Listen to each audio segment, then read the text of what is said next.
ප්‍රදේශයෙන් වාර්තා වුණා. ඔහු වත්මන් සමාජයට මහත් ආදර්ශයක්. අද දින මොජොෆෝස් තුළින් අපි දැන් ඔබට තොරතුරු කියන්නට සූදානම් වන්නේ තමන්ගේ දෙපා අහිමි වුණා.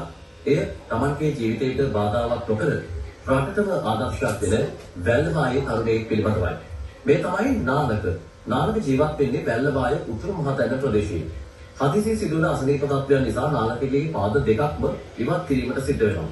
නමුත් මේ කරුණු කාරණාවන් තමන්ගේ ජීවිතයට බාධාවක් නොකර ගනිමින් තමන්ගේ වෘත්තිය සහ තමන්ගේ ජීවිතය ඉදිරියට ගෙන යන නාලක රටටම ආදර්ශයක් ලබා දෙනවා.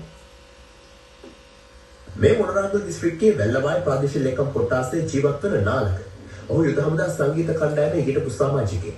ඔහුට අදවන විට සිය පාද දෙකම අහිමි වී තිබෙනවා. ඒ එක් පාදයක් විෂ බීජයක් ශරීරගත වීම නිසා අහිමි වී ඇති අතර අනෙක් පාදය අහිමි වී ඇත්තේ සංගීත ප්‍රසංගයකදී සිදු අනතුරක් හේතුවෙන්. සංජා බෑන්ඩ් එකට සම්බන්ධ වෙලා එතන සවුන්ඩ් බැලන්සින් කරලා හිටියා.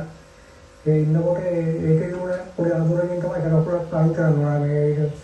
ඒක වුණ මේ අනතුරින්ද ඊට පස්සේ මම ඉස්ලාම් ආයෙත් වුණා.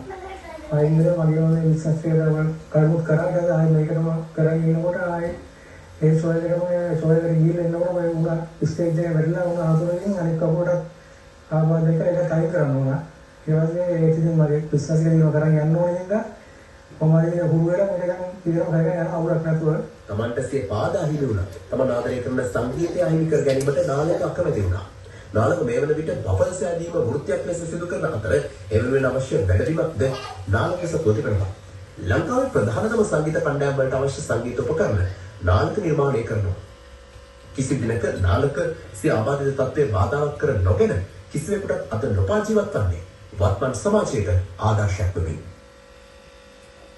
ජීවිතේ වැටෙන කරදර බාධා කියන්නේ ඉතින් එක සිදුවීමක් විතරක් කරගන්න.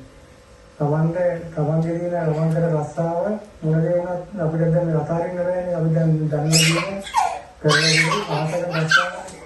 ඒකෙන් තමන් දැනගන්න ඕනේ මොන ජීවිතේ මොන කරදර ආවත් මොන බාධා ආවත් තමන්ගේ දේ හරියට කරගෙන අනිත් මිනිස්සුන්ට කරදර නොවි බරක් නොවි මේ ජීවත් වෙන්න.